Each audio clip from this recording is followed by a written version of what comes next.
तो जय हिंद मेरे सारे दोस्तों को। तो दोस्तों आपके लिए लेकर आया हूँ आज मैं एक क्वेश्चन पेपर। इसमें क्वेश्चन दिए गए हैं 50 क्वेश्चन, तो आपके लिए बहुत ही हेल्पफुल होने वाले हैं। आप अगर किसी भी एग्ज़ाम की तैयारी कर रहे हैं तो इन क्वेश्चनों को ज़रूर देखिएगा। तो आइए चलते हैं, शुरुआत करते हैं क्वेश्चन नंबर 1 से। तो क्वेश्चन नंबर 1 है हमारे पास, अशुद्ध रक्त कहाँ रहता है। तो पूछा गया कि अशुद्ध रक्त कहाँ रहता है। तो ऑप्शन दिए गए हैं 4। ऑप्शन नंबर ए धमनी, ऑप्शन नंबर बी शिरा, ऑप्शन नंबर सी गुर्दा, ऑप्शन नंबर 4 फेफड़े। तो आपको सही आंसर बताना है। तो दोस्तों इसका सही आंसर हो जाएगा ऑप्शन नंबर बी, जो हमारा शिरा में जो है अशुद्ध रक्त रहता है। तो चलिए आए दोस्तों, चलते हैं नेक्स्ट क्वेश्चन की तरफ। तो दूसरा क्वेश्चन पूछा है कि क्लोरोफिल कहाँ पाया जाता है। तो दोस्तों क्लोरोफिल कहाँ पाया जाता है। तो दोस्तों इसमें ऑप्शन नंबर दिए गए हैं 4। ऑप्शन नंबर 1 फ्लोएम में, ऑप्शन नंबर बी जाइलम में, ऑप्शन नंबर 3 पत्ती, ऑप्शन नंबर 4 तना में। तो इसका जो दोस्तों राइट आंसर हो जाएगा ऑप्शन नंबर हो जाएगा ऑप्शन नंबर सी, यानी जो हमारा क्लोरोफिल है पत्ती में पाया जाता है। तो चलिए दोस्तों चलते हैं नेक्स्ट क्वेश्चन की तरफ। तो दोस्तों देखिएगा कि इस क्वेश्चन के आपको एक ही से दो वो मिलेंगे आंसर, जो कि इसके दोनों ही सही है।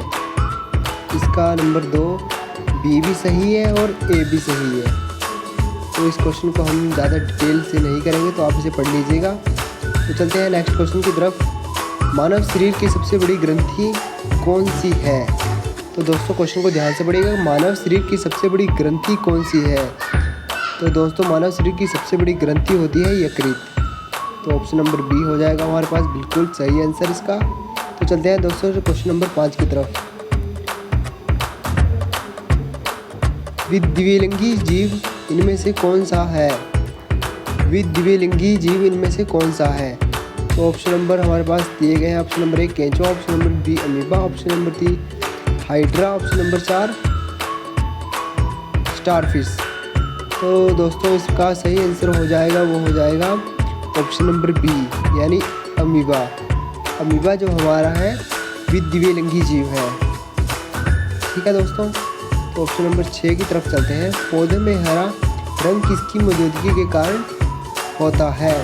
जो हमारा पौधा है जो हरे रंग का होता है वो किसके कारण होता है। तो दोस्तों इसका जो सही आंसर हो जाएगा वो हो जाएगा क्लोरोफिल के कारण। अभी हमने क्वेश्चन पढ़ाया था ना कि क्लोरोफिल कहाँ पाया जाता है, पत्ती में पाया जाता है, तो इसके कारण ही वो हरी दिखाई देती है। ठीक है दोस्तों, तो क्लोरोफिल इसका सही आंसर हो जाएगा। पौधे में हरा रंग किसकी मौजूदगी के कारण होता है, तो वो होता है क्लोरोफिल के कारण। तो दोस्तों चलते हैं, अब क्वेश्चन नंबर 7 है, HIV है कि HIV क्या है।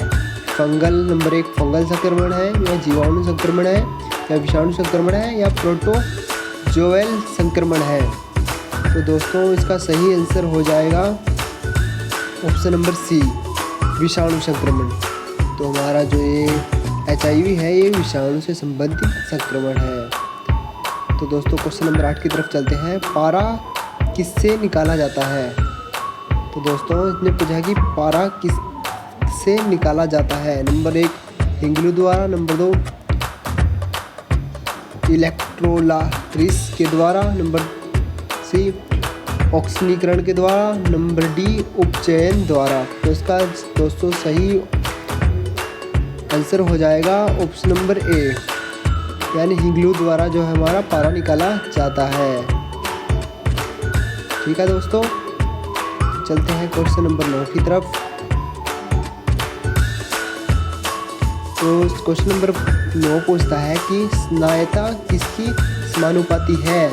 कि स्नायता किसकी समानुपाती है। नंबर 1 तरलता, नंबर बी पृष्ठ तनाव, नंबर 3 रोनल्ड संख्या, नंबर 4 प्रतिरोध। तो दोस्तों आपको इसका सही आंसर बताना है। अगर आपको पता है तो कमेंट कीजिए, अगर नहीं पता तो कोई बात नहीं, मैं बता देता हूँ। तो इसका भी दोस्तों जो सही आंसर हो जाएगा वो हो जाएगा तरलता। तो स्नायता तरलता की समानुपाती है। तो 10 नंबर है हमारे पास, सबसे कठोर पदार्थ कौन सा होता है।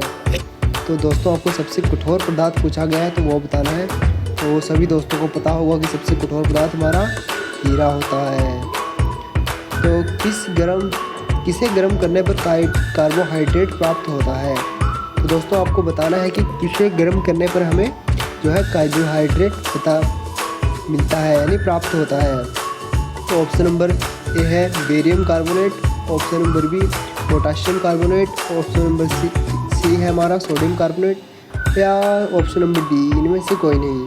तो आप बता सकते हैं कि अगर आपको इसका सही आंसर पता है तो इसका सही आंसर हो जाएगा ऑप्शन नंबर डी, इनमें से कोई नहीं। ठीक है दोस्तों, ऑप्शन नंबर डी इसका सही आंसर हो जाएगा। तो ऑप्शन नंबर 12, क्वेश्चन नंबर 12 की तरफ चलते हैं। फास्फोरस की अधिकतम सहसंयोजकता है।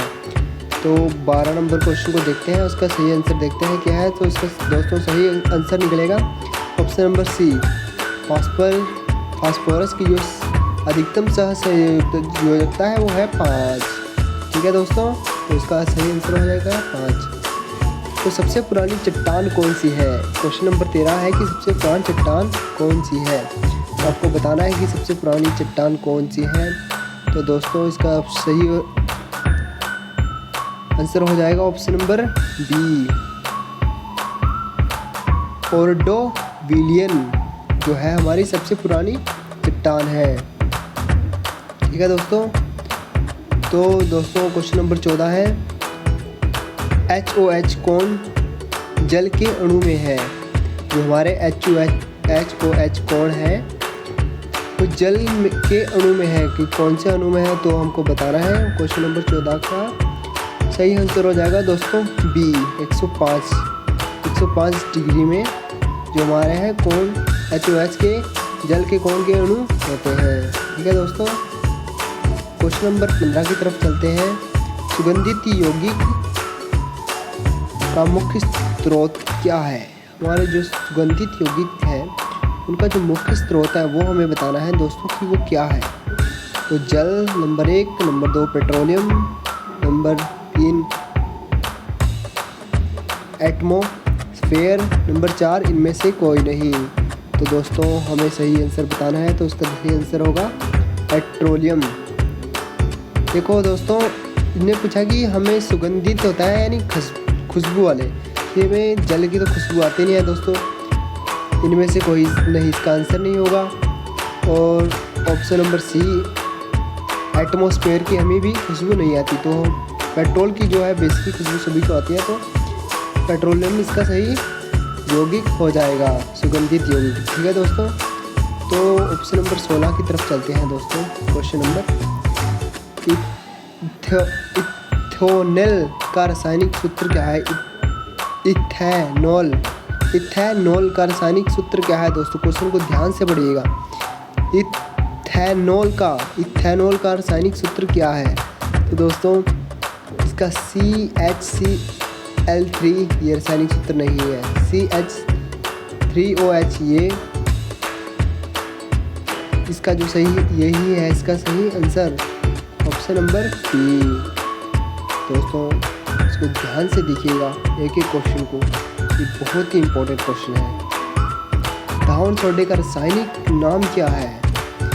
धावन सोडे का रासायनिक नाम पूछा गया है, तो दोस्तों इसका जो सही ऑप्शन हो जाएगा ऑप्शन नंबर ए, सोडियम कार्बोनेट। ठीक है दोस्तों।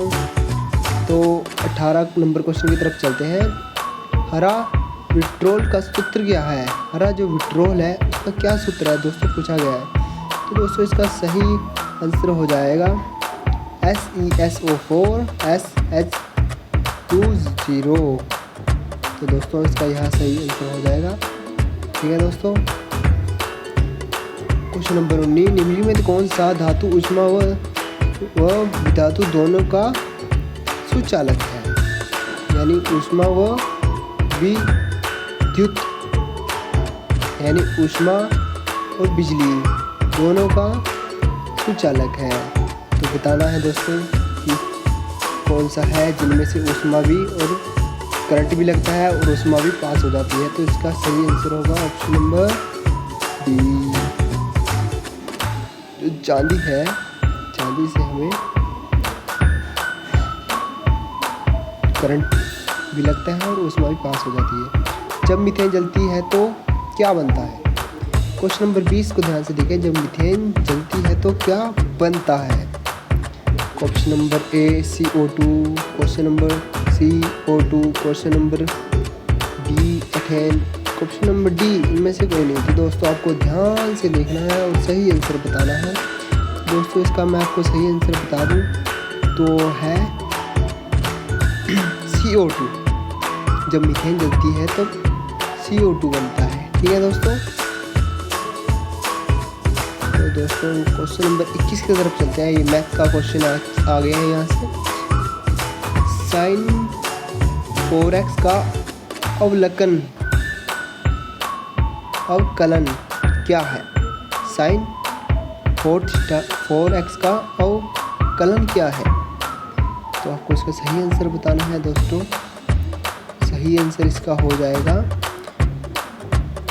4 cos 4x। तो इसका सही आंसर हो जाएगा ऑप्शन नंबर ए 4 cos 4x। ठीक है दोस्तों। तो दोस्तों क्वेश्चन नंबर 22 की तरफ चलते हैं।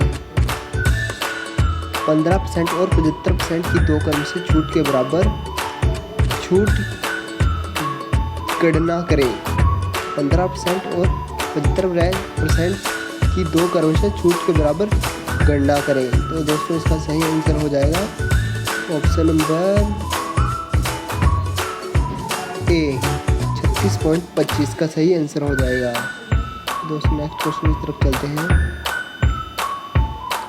20 बच्चों में 5 बच्चे केवल द हिंदी और 10 बच्चे द टाइम ऑफ इंडिया पढ़ते हैं। कितने बच्चे दोनों अखबार पढ़ते हैं। दोस्तों सिंपल सा क्वेश्चन पूछा गया है कि 20 बच्चों में 5 बच्चे केवल द हिंदी और 10 बच्चे द टाइम्स ऑफ इंडिया पढ़ते हैं, तो कितने बच्चे अखबार पढ़ते हैं। तो दोस्तों इसका सही आंसर हो जाएगा ऑप्शन नंबर ए, यानी 5 बच्चे हैं जो हमारे वो अखबार पढ़ते हैं। अल्फा का डैश होता है। अल्फा का डैश होता है। क्वेश्चन नंबर 24 का हमें तो सही आंसर देना है। तो दोस्तों 24 का सही आंसर हो जाएगा ऑप्शन नंबर ए धनात्मक। घनात्मक में होता है, अल्फा का धनात्मक होता है। ठीक है दोस्तों। चलो चलते हैं नेक्स्ट क्वेश्चन की तरफ। एसआई पद्धति में बिजली की इकाई डैश है। जो एसआई पद्धति है उसमें बिजली की क्या इकाई है। क्वेश्चन नंबर पूछा गया है 25 का सही आंसर बताइए दोस्तों। Option number A ampere, option number B coulomb, option number C ohm, option number D mu. 25 number question का सही आंसर दीजिएगा सर। एसआई पद्धति में बिजली की इकाई जो होती है वह एम्पियर होती है। तो ऑप्शन नंबर ए इसका सही आंसर हो जाएगा। तो क्वेश्चन नंबर 26 देखते हैं सर। दर्पण के मध्य भाग को किस नाम से जानते हैं। तो दर्पण के मध्य भाग को जो हम बिंब के नाम से जानते हैं। तो 27 क्वेश्चन की तरफ चलते हैं। गिरती हुई तत्वों की क्या विशेषता होती है। तो गिरते हुए तत्व होते हैं तो उनकी क्या विशेषता होती है। तो इसका सही आंसर हो जाएगा वो हो जाएगा त्वरण। जो उनकी विशेषता होती है वो क्या होती है, त्वरण। क्वेश्चन नंबर 28 की तरफ चलते हैं। तरंग दैर्घ्य की एसआई इकाई क्या है। तो दोस्तों तरंग दैर्घ्य की एसआई इकाई पूछी है हमसे, तो क्या होती है वो, तो होती है मीटर। ठीक है दोस्तों। क्वेश्चन नंबर 20 का सही आंसर हो जाएगा। क्वेश्चन नंबर 29 में हमें पूछा गया कि असम में स्थित कांजीरंगा किस जानवर के लिए प्रसिद्ध है। जो असम में हमारे कांजीरंगा किस जानवर के लिए प्रसिद्ध है। क्वेश्चन नंबर 29 पूछा गया है हमें, इसका हमें सही आंसर बताना है।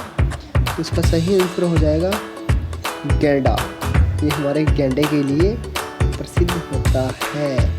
तो लास्ट क्वेश्चन दोस्तों, क्वेश्चन नंबर 30 पूछेंगे आपसे। लास्ट क्वेश्चन रहेगा जो ये। रानी लक्ष्मीबाई का वास्तविक नाम क्या था। जो हमारी रानी लक्ष्मीबाई थी, बहुत ही मिठास और सामने की क्रांति में उन्होंने बहुत बड़ी अपनी भूमिका निभाई थी। तो उनका जो वास्तविक नाम पूछा गया, वो पूछा गया कि वो क्या था।